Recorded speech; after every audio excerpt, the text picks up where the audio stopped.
by perhaps inviting the first person who will set the stage for us. And that person would be Professor Nicola Piper, who doesn't need any introduction. And I'm not going to be really spending a lot of time on introductions. Perhaps just as a simple rule for everybody, please turn your videos off. Please turn your microphones off. Keep them muted so that we really have a session which does not disturb the speakers, and so that we can listen to them clearly. Thank you very much, Nicola. Yep. You have the microphone, not the floor anymore. The microphone. Not the floor. Go ahead. So first question, can you hear and can you see me? You can hear me. Excellent. Thank you so much, Chair, for your kind introduction. It's an absolute great honor to be given the opportunity to contribute to this very exciting webinar, with a few thoughts alongside, a fantastic lineup of speakers.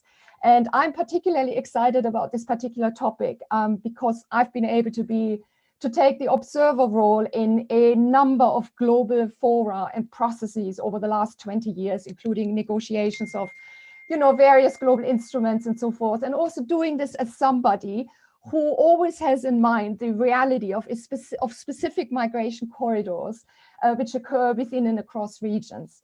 Now, I've been tasked to use my 7.5 minutes to stick to the global level of governance and leave the regional to my fellow panelists. And I should also say right from the outset, I restrict my comments to the governance of labor migration, which rightly or wrongly involves quite different migration regimes than that for refugees. And I suppose by governance, we usually refer to efforts made collectively by governments around the world to tackle a global challenge such as migration by, designing and cooperating on developing a coordinated institutional response to migration, and very often with the assistance of international organizations. And overall, as it stands right now, I personally would say, a broad brush argument that although we have come a long way in terms of achieving a deeper understanding of what migration entails, from everyone's perspective involved, including migrants, in political and institutional terms, we still have, unfortunately, a dysfunctional global migration governance system. And this malfunctioning character or state of affairs has been exposed loud and clearly during the COVID-19 pandemic. Now, to flesh this out in the remaining few minutes I have, I'm going to say a few words about 3 aspects of global migration governance: the what, the how, and by whom. So on the issue of what is being governed, I'm referring here to specific governance projects, if you like, a project. And key here is the project is the management of migration.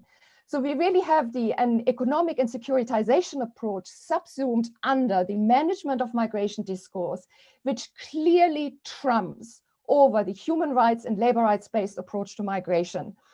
Now, this discourse is reflected in policies practiced around the world, highly restrictive, highly selective migration policies. And the rights-based approach is, of course, rooted in existing normative framework, which is actually sound and comprehensive if those norms were widely ratified and implemented, which they are not. So the takeaway message here is migration management trumps over the rights-based approach to migration, and this is reflected in, number 1 priority being given to the regulation of people movement, border control, return migration, to the detriment of paying more attention to what happens and occurs at the workplace. So the governance of the workplace unfortunately takes the backseat. Now the how is migration being governed? Now it sort of relates back to what the chair already said in his introductory remarks. Since the 1990s, migration has been governed mostly via non-binding instruments and guidelines, and no longer by binding human rights and labor rights frameworks, apart from a few exceptions, of course. It's never completely black and white. And we can see this clearly in the under-ratification of migrant worker-specific conventions, those countries which see themselves mostly as destination countries and located in the global north. But there's also, of course, lacking implementation by those countries which have ratified. And this raises, amongst many other issues, the question of whether we see the right rights being addressed. And what do I mean by this?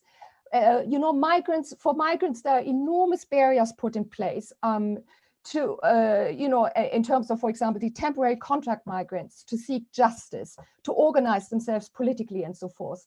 There's also great resistance to give undocumented and irregular migrants any kind of rights. So we see immigration authorities step in and detain and deport undocumented migrant workers before labor disputes are getting settled.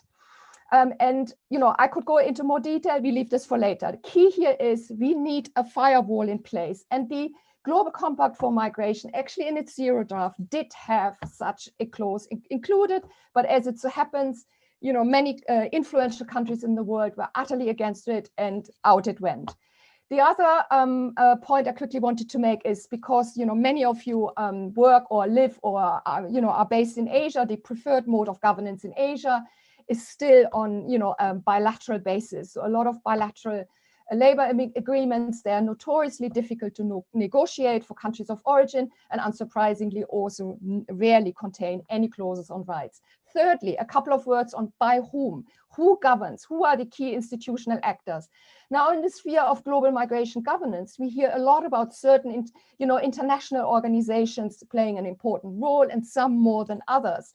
And again, here I would say, based on what I've already said, the ILO being the key standard setting organization in the area of labor and employment, it finds itself, unfortunately, somewhat sidelined, and the center stage is taken by the IOM.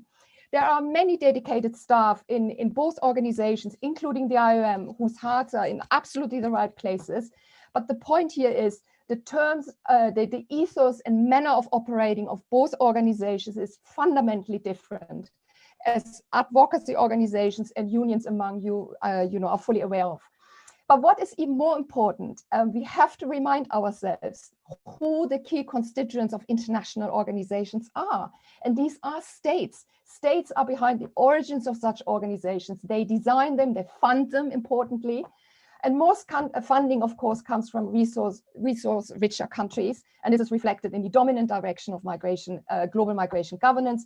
More funding being is devoted to management of migration, border control and so forth, rather than to the governance of the workplace. And this again is reflected in funding put aside for labor inspectorates, labor dispute settlement processes, being far less than what is being spent on border control. So what this leaves us with is a situation where we actually have a sound normative framework, so rights on paper, but we still have a problem with the remaining and huge gap in terms of translating them into rights in practice. So, you know, in order to make a real change on the ground, so to speak. And all of this is highly relevant to the situation we find ourselves in right now, the COVID-19 pandemic. So the issues existing around, you know, the issues amplified by COVID really around this gap between rights on paper and rights in practice. So the irony really being that among the many so-called essential workers, right, there are all these precarious migrant workers, temporary contract workers, no residential rights, the many undocumented migrant workers working in essential key sectors of the economy, and yet have no access or very, very little access to social security put in place for them. Previous webinars have already covered some of this, you know, on the care sector and so forth. Next week's webinar, as far as I understand, we'll talk about wage theft. So again, COVID-19 giving unfortunately many employers the chance to not pay wages at all. And again, this exposes the fundamental flaws we also have in many bilateral agreements, the non-binding memoranda of understanding, the many bilateral agreements which cover no such thing as assigning clear responsibility for who deals with these kind of emergency situations.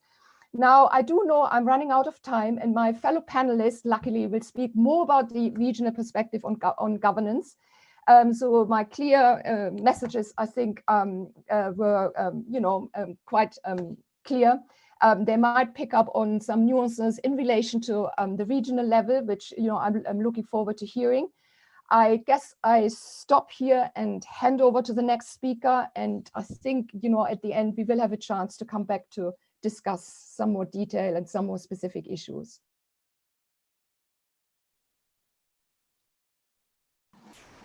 Thank you. Thanks so much. Great. Nicola, I really appreciate the kind of perspectives you brought in. I think what is also interesting for me is you started by saying, maybe I'll keep this to labor migration. And interestingly enough, I mean, for the ILO, we would say that most people are migrating with the element of perhaps thinking that at some point this migration will turn into work migration or migration for work and migration for employment. I mean, if we look at the global scenario of 72 million migrants, 164 million are migrant workers. But we still have that big chunk there who don't fall in the category of migrant workers. And for this, I think it's also important to then now take it from here. Nicola, thanks for setting the foundation. You spoke about the UN. I mean, I'm still thinking about the time I used to coordinate the Global Migration Group in 2009, 10. Yes. I mean, things have moved from there. We now have a UN network for migration. But we're always asked, the governments and non-governmental stakeholders always ask UN, is the UN network for migration going to be different from the Global Migration Group? Are we going to deliver the promises that the UN really should step up to the role that we should be playing?